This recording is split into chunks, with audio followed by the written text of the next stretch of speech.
Hey guys, welcome back. कैसे हैं आप सब? तो फिर से हम स्टार्ट करने वाले हैं प्रॉपर्टीज ऑफ चार्ज। उसी वीडियो के कंटिन्यूटी में पहला वीडियो नहीं देखा है तो जल्दी जाइए देख लीजिए, नहीं समझ में नहीं आएगा इस वीडियो में कुछ भी। आगे बढ़ते हैं। इस वीडियो में जो नोट्स हैं वो साथ साथ में लिखते जाइए और मज़ा आएगा। और जो नोट्स हैं उसकी जो PDF फाइल है उसका मैं डाउनलोड लिंक डाल दूंगा, तो आप डाउनलोड भी कर पाएंगे। ठीक है, तो आगे बढ़ते हैं भैया, आगे बढ़ते हैं भैया। और कहाँ बढ़ते हैं भैया? प्रॉपर्टीज़ के ऊपर बढ़ते हैं भैया। तो पिछले वीडियो में बेसिक सी बातें कर ली थी। अब थोड़ा और देख लेते हैं कि हम 12th में क्या पढ़ने वाले हैं। तो इलेक्ट्रिसिटी एंड मैग्नेटिज्म, इलेक्ट्रोमैग्नेटिज्म एक बहुत बड़ा पोर्शन है आपका 12th में। उसका फर्स्ट पार्ट हम पढ़ रहे हैं इलेक्ट्रोस्टैटिक्स, बाद में पढ़ेंगे मैग्नेटिज्म, उसके बाद में पढ़ेंगे इलेक्ट्रोमैग्नेटिक वेव्स, फिर आता है वेव ऑप्टिक्स। रे ऑप्टिक्स हमने जो 11th में पढ़ा उसका टोटली सेम टू सेम। फिर आता है मॉडर्न फिजिक्स। इसमें आपका इलेक्ट्रोमैग्नेटिज्म का पास्ट 60 to 80% समझ लीजिए। 12th स्टैंडर्ड का 70-80% सिर्फ आपका इलेक्ट्रोमैग्नेटिज्म है। ऑलमोस्ट ये आपका 4-5 महीने का स्टडी है, इसलिए मैं वीडियोस डालता रहूँगा। रोज़ बने तो रोज़, नहीं तो एक दिन छोड़ के एक दिन पे, लेकिन आप वीडियो को देखते रहिए और बने रहिए। मैं पूरा 12th का सिलेबस, पूरा 11th का सिलेबस अपलोड करने वाला हूँ। कोई इसमें कम नहीं होगा। पूरी PDF नोट्स भी देता रहूँगा, कोई हैंड रिटन नोट्स देता रहूँगा, ताकि आपको फिर से ऑलमोस्ट लिखने की ज़रूरत ना पड़े। लेकिन 12th में है तो लिखना ही पड़ेगा। जितना लिखेंगे, जितना वीडियो को बार बार देखेंगे, उतना आपका जल्दी रिपीटेशन होता रहेगा। अब आगे बढ़ते हैं प्रॉपर्टीज ऑफ चार्ज के ऊपर। अब चार्ज जो है वो ढूंढा किसने? तो कूलम ने ढूंढा। तो कूलम की याद में हमने क्या बोला उसको? कूलम बोला उसको, उसका यूनिट बना दिया कूलम। फिर हमने टाइप्स ऑफ चार्ज देखे, तो एक होता है पॉजिटिव वाला, एक होता है नेगेटिव वाला। तो जब दो पॉजिटिव पॉजिटिव होते हैं और दो नेगेटिव नेगेटिव, मतलब कि इसको बोलते हैं लाइक चार्जेस। अगर चार्जेस लाइक हैं तो उनके बीच में दुश्मनी होगा, प्यार नहीं होगा भाई। फिर दूसरा टाइप है नेगेटिव चार्जेस। नेगेटिव चार्जेस मतलब, सॉरी, पॉजिटिव नेगेटिव मतलब अनलाइक चार्जेस। तो अनलाइक चार्जेस के बीच में हमेशा प्यार देखने को मिलेगा। क्यों प्यार देखने को मिलेगा? क्योंकि वो अनलाइक है। अपोजिट जेंडर ऑलवेज अट्रैक्ट्स भैया। अब आगे बढ़ते हैं। अब चार्ज का जो स्मॉलेस्ट यूनिट है, स्मॉलेस्ट यूनिट इलेक्ट्रॉन हमने मान लिया है, उसका जो वैल्यू है वो है प्लस और माइनस उसका चार्ज 1.6 इंटू 10⁻⁻19 कूलम, ये उसका चार्ज है। फिर मास ऑफ इलेक्ट्रॉन, इसका मास जो है वो 9.1 इंटू 10⁻31 kg। जैसे 11th में मैंने डायमेंशनल एनालिसिस में बोला था कि फोर्स का जो डायमेंशनल एनालिसिस है उसको आपको याद कर लेना है, वैसे कुछ कुछ चीजें यहाँ पर ऐसी हैं जिनको आपको याद कर लेना है। तो इलेक्ट्रॉन का चार्ज क्या है, मास ऑफ इलेक्ट्रॉन क्या है, मास ऑफ प्रोटॉन क्या है? तो mass of proton 1.6 into 10⁻⁻19। Proton का चार्ज भी सेम इलेक्ट्रॉन जितना ही, लेकिन पॉजिटिव। और मास ऑफ न्यूट्रॉन जो है वो ऑलमोस्ट मास ऑफ प्रोटॉन जितना है, लेकिन रियलिटी में स्लाइटली ग्रेटर देन होता है। लेकिन वो सब अभी अपने को देखने की जरूरत नहीं है। तो अभी आगे बढ़ते हैं, हम बात करते हैं प्रोटॉन और न्यूट्रॉन की। जो ये स्मॉलेस्ट यूनिट है हमने इलेक्ट्रॉन माना हुआ है, लेकिन इससे भी छोटे यूनिट अभी डिराइव हो चुके हैं। मतलब उसको बोलते हैं क्वार्क्स। क्वार्क्स होते हैं वो 3-3 के पेयर में होते हैं। इलेक्ट्रॉन जो है वो 3 क्वार्क्स से बना हुआ है, प्रोटॉन जो है वो 3 क्वार्क्स से बना हुआ है। वैसे तो इसका MCQ शायद पूछे तो पूछे बोर्ड्स में या फिर JEE में, कि जो क्वार्क्स होते हैं वो दो टाइप के होते हैं, up quark and down quark. Up quark का जो वैल्यू होता है वो +2/3e एंड डाउन क्वार्क का जो वैल्यू होता है वो -1/3e होता है। क्लियर है? कोई डाउट यहाँ पर नहीं होना चाहिए। अब प्रोटॉन का क्वार्क कंपोजिशन पूछे और न्यूट्रॉन का क्वार्क कंपोजिशन पूछे, तो यहाँ पे दिया हुआ है प्रोटॉन मतलब ऊर्ध्वं मतलब अप अप डाउन, और न्यूट्रॉन मतलब ऊर्ध्वं दबंग UDD। क्लियर है? ये ऐसे आपको याद रखना है। इसके बारे में क्वेश्चंस आते हैं, बहुत बार आ चुके हैं। अब जाते हैं क्वांटाइजेशन ऑफ चार्ज के ऊपर। बहुत इंपॉर्टेंट टॉपिक, मस्त टॉपिक, मजा आएगा इसमें। क्वांटाइजेशन में से अगर वर्ड निकाल ले क्वांटा, तो क्वांटा का मतलब होता है भैया पैकेट। अब इसको समझने के लिए जाते हैं, इधर आते हैं, तो समझ लो कि मार्वल के फैन हो। मार्वल देखा है सबने? मूवीज देखते हो? तो मूवीज देखते हैं, हम सब देखते हैं, मार्वल के सब फैन है भैया। तो समझ लो कि ये दोनों प्लैनेट हैं, दोनों प्लैनेट में ये प्लैनेट है समझ लो, अच्छा नाम देते हैं इसको, ये है वॉर्मीर, वॉर्मीर छोड़ो मैं लिखता हूँ, और इसको बोलते हैं मोरैग, ठीक है। अब यहाँ पे वॉर्मीर पे अब न्यूट्रल स्फीयर समझा, सबको पता है न्यूट्रल स्फीयर क्या होता है? नहीं पता? समझाता हूँ। न्यूट्रल स्फीयर मतलब ऐसा स्फीयर जिसके अंदर electrons is equal to protons, मतलब प्रोटॉन्स और इलेक्ट्रॉन्स का नंबर सेम हो, उसको बोलते हैं न्यूट्रल स्फीयर। तो ये जो प्लैनेट था हमारा वॉर्मीर, वो न्यूट्रल है, मतलब कि जितने प्रोटॉन उतने इलेक्ट्रॉन, और ये जो मोरेक था वो भी न्यूट्रल है, मतलब यहाँ पर जितने कपल्स हैं वही मतलब 100 हस्बैंड और 100 वाइफ्स, मतलब 1,00,000 हस्बैंड और 1,00,000 वाइफ, तो ये लोग न्यूट्रल है। क्लियर है? यहाँ पे भी न्यूट्रल सिचुएशन, 1,00,000 हस्बैंड 1,00,000 वाइफ। अब हमने क्या किया, देखो भाई हमने क्या किया, वॉर्मीर में गए और यहाँ से 100 वाइफ को किडनैप कर लिया, कितनी 100 वाइफ्स को किडनैप कर लिया और यहाँ मोरेक पे आके छोड़ दिया। क्लियर है? तो वॉर्मीर में से 100 वाइफ निकल गई, तो यहाँ पे उसके 100 जो हस्बैंड्स थे वो तो पागल हो जाएंगे, ढूंढते फिरेंगे कहाँ गई कहाँ गई, और यहाँ पे 100 एक्स्ट्रा आ गई, तो यहाँ पे जितने भी हमारे लाख बंदे थे उसको उसके लिए तो 100 एक्स्ट्रा आ गई, मतलब उनकी तो मतलब 1,00,000 वाइफ्स हैं लेकिन 100 और एक्स्ट्रा आ गई। समझ में आया? तो यहाँ पर जो केस था, ये जो स्टोरी मैंने बताई, इससे क्या समझना है, तो आते हैं इधर। ये स्टोरी समझ में आ गई, स्टोरी याद है कहाँ से कहाँ गया, कौन सा प्लैनेट था, क्या हुआ, ठीक है, सब कुछ याद है, कहाँ से किडनैप किया, कहाँ पे छोड़ दिया, पूरा डाउट क्लियर है। तो क्वांटाइजेशन ऑफ चार्ज भी ऐसे समझते हैं कि एक न्यूट्रल स्फीयर दूसरा न्यूट्रल स्फीयर, 100 वाइफ निकाल दी, इसमें 100 डाल दी, तो भैया इसमें कितना चार्ज, इसमें कितना चार्ज, इसमें कितना चार्ज, इसमें कितना चार्ज, तो फर्स्ट वाले स्फीयर में कितना चार्ज, 100 इलेक्ट्रॉन्स निकाल लिया। पहले कैसा था, जितने प्रोटॉन उतने इलेक्ट्रॉन, ठीक है। अब मैंने क्या किया, 100 इलेक्ट्रॉन निकाल लिए, तो ये जो ऊपर वाले प्रोटॉन थे ये तो पागल हो गए, तो 100 प्लस प्रोटॉन तो पागल हो गए, तो यहाँ पे कितने हुए, प्लस 100 का चार्ज इंड्यूस हो गया। समझ में आया? कोई डाउट नहीं होना चाहिए। और यहाँ पे क्या था, 100 मतलब 1000 प्रोटॉन 1000 इलेक्ट्रॉन, और 100 इलेक्ट्रॉन एक्स्ट्रा हो गए ऐसे, तो ये 100 वाइफ बढ़ गई। क्लियर है? तो यहाँ पर कितना इलेक्ट चार्ज हो जाएगा, -100। क्लियर? कोई डाउट है इधर? कोई डाउट नहीं होना चाहिए। क्वांटाइजेशन ऑफ चार्ज में क्वांटा का मतलब होता है पैकेट, इसी के ऊपर से क्वांटाइजेशन ऑफ चार्ज का फॉर्मूला बनता है Q is equal to plus और minus N E. Q is equal to plus और माइनस एनी, मतलब प्लस भी निकाल सकते हैं माइनस भी निकाल सकते हैं, कोई प्रॉब्लम नहीं है। Where n is a integer, मतलब कि फुल नंबर।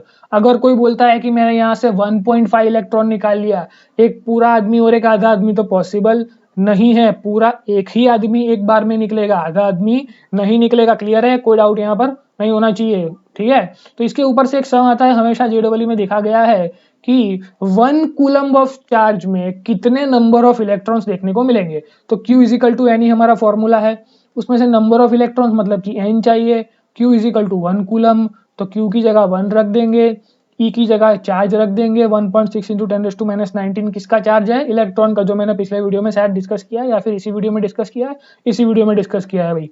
तो 1/1.6 इंटू 10⁻⁹ करेंगे तो हमारे पास 6.25 इंटू 10⁻18 जितने नंबर ऑफ इलेक्ट्रॉन्स आएंगे, मतलब कि एक कूलम में 6.25 इंटू 10⁻18 मतलब बहुत सारे इलेक्ट्रॉन होंगे। क्लियर है? तो क्वांटाइजेशन ऑफ चार्ज का टॉपिक क्लियर है, उसमें से कैसे सम आएंगे वो भी क्लियर है, और Q is equal to N E उसका फॉर्मूला है। क्वांटाइजेशन वर्ड दिखे Q is equal to plus और minus N E, where N is always integer. याद ना आए तो वीडियो देखिए, स्टोरी फिर से याद करिए, सब कुछ याद हो जाएगा। क्लियर है? अब कंजर्वेशन ऑफ इलेक्ट्रिक चार्ज पे जाते हैं भैया।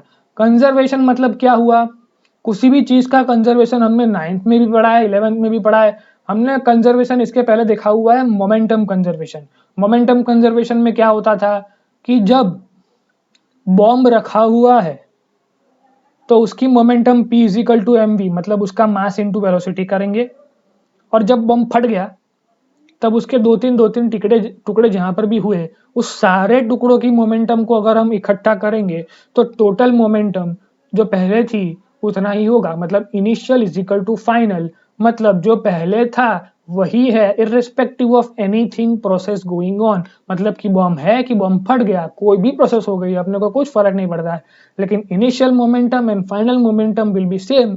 उसको बोलते हैं कंजर्वेशन ऑफ मोमेंटम। ठीक है, इधर चेंज हुआ है कंजर्वेशन ऑफ चार्ज। तो चार्ज की बात करेंगे, चार्ज की बात करते हैं तो देखेंगे कि the algebraic sum of electric charges in electrically isolated system always remains constant. मतलब कि एल्जेब्रिक सम जो भी हम चार्ज का करेंगे किसी भी आइसोलेटेड सिस्टम में तो वो कांस्टेंट ही रहेगा। नहीं समझ में आया? कोई बात नहीं, एग्जांपल लेते हैं। तो एक ग्लास रॉड ले लिया, ग्लास रॉड ले लिया, glass rod glass rod glass rod glass rod glass rod ले लिया, और ये समझ लो सिल्क का क्लॉथ। अब इस ग्लास रॉड को मैं क्या करूंगा, इसमें रब करूंगा। अब ग्लास रॉड को इसमें रब करते ही क्या होगा, पहले तो दोनों अलग अलग है, तो नेट चार्ज जीरो, ना इसमें कोई चार्ज ना इसमें कोई चार्ज, तो 0 + 0 0। अब रबिंग, आफ्टर रबिंग, ये बिफोर रबिंग मतलब जब अलग अलग था तब इसमें भी 0 इसमें भी 0, 0 + 0 0। अब आफ्टर रबिंग मतलब जब मैं रबिंग करवाऊंगा, मैं इसको रब करूंगा, तब रॉड के अंदर पॉजिटिव इंड्यूस होगा और क्लॉथ के अंदर नेगेटिव इंड्यूस होगा, और इसमें जितना पॉजिटिव हुआ उतना ही इसमें नेगेटिव हुआ। तो +4 - 4 0, +5 - 5 0, +n - n 0। क्लियर? ये प्लस एन माइनस एन क्या किया मैंने, तो एल्जेब्रिक सम किया। एल्जेब्रिक सम मतलब कि प्लस, इसमें जो प्लस था इसमें जो माइनस था, उसका एल्जेब्रिक सम मतलब दोनों को समेशन में डाल दिया तो इक्वल टू 0। मतलब initial is equal to final, before rubbing भी 0, घसने के बाद भी 0। मतलब कि कंजर्वेशन वर्ड दिखे मतलब दिमाग में एक ही चीज आनी चाहिए, initial is equal to final, कहानी खत्म। अब आगे बढ़ते हैं। तो WKT मतलब कि वी नो दैट, हमको पहले से ही पता है भैया। क्या पता है भैया? तो in mechanics we have studied particles have some, particle has some charge. अब मैकेनिक्स में हम क्या पढ़ के आए, ये मैंने कुछ जल्दी से कुछ भी लिख दिया है, छोड़ो उसको। हम समझते हैं कि मैकेनिक्स में हमने समझा है कि किसी भी पार्टिकल का कुछ मास होता है, और जो मास होता है वो स्पीड पे डिपेंड करता है। जो भी मास होता है वो स्पीड पे डिपेंड करता है। मतलब कि अगर मैं खड़ा हूं, यहाँ पे खड़ा हूं, ठीक है, तो मेरा मास गिन लीजिए कुछ भी है। अब मैं दौड़ रहा हूं, जब आदमी दौड़ेगा तो उसका मास बढ़ जाएगा। क्या होगा? उसका मास बढ़ जाएगा। थोड़ा अच्छे से समझाता हूँ फिर से। अब मैं यहाँ पे खड़ा हूँ, क्लियर है, तो मेरा कुछ मास है x।